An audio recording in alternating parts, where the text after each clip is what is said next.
Peer pressure is one phenomenon many of us cannot overcome, especially as teenagers. Many of our friends smoke, drink, womanize and engage in other activities that we know do not speak well of our morality. Yet, because they are our friends, and we want to be as cool as we think they are, we follow them in their activities. Before we know it, we have become drug and alcohol addicts and engage in other morally challenging activities. This is the influence of peer pressure, and it is absolutely necessary to deal with it the moment we notice it is getting a better part of us. How do we empower ourselves and say no to peer pressure? Let's look at 5 possible ways. 1. Know yourself. To be able to deal with peer pressure, you have to fully understand yourself.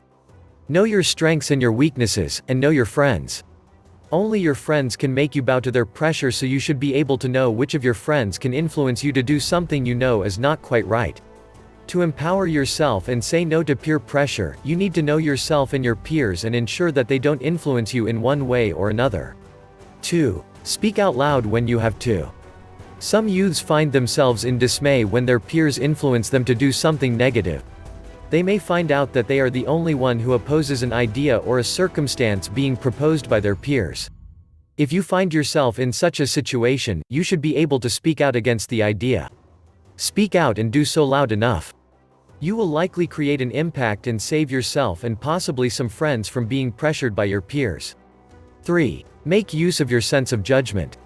To be able to stand up strong against peer pressure, you will have to be able to tell if what you are being pressured into is good or bad.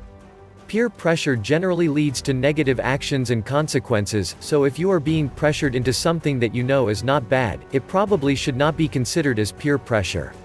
Your sense of judgment is therefore important in determining whether you can stand against peer pressure. 4. Identify and control those who orchestrate peer pressure. In every group or community, there are a few people who influence the major decisions and actions of the gathering. These are usually the people who put pressure on their peers to destabilize them. Sometimes, instead of trying to deal with peer pressure, you could identify those who would mastermind the pressure and control their actions. If you can do this, you save yourself and the rest of the group the whole trouble of dealing with peer pressure. And contrary to what people may think, this is not a very challenging task. 5. Be firm and happy with the choice you make. When dealing with peer pressure, it is important to note that you will have to make tough choices. Sometimes, your choices will put you at risk of losing your friends. You should be firm and happy though, because no matter what, your conscience affirms that you are doing the right thing. And that is what is most important here, doing the right thing.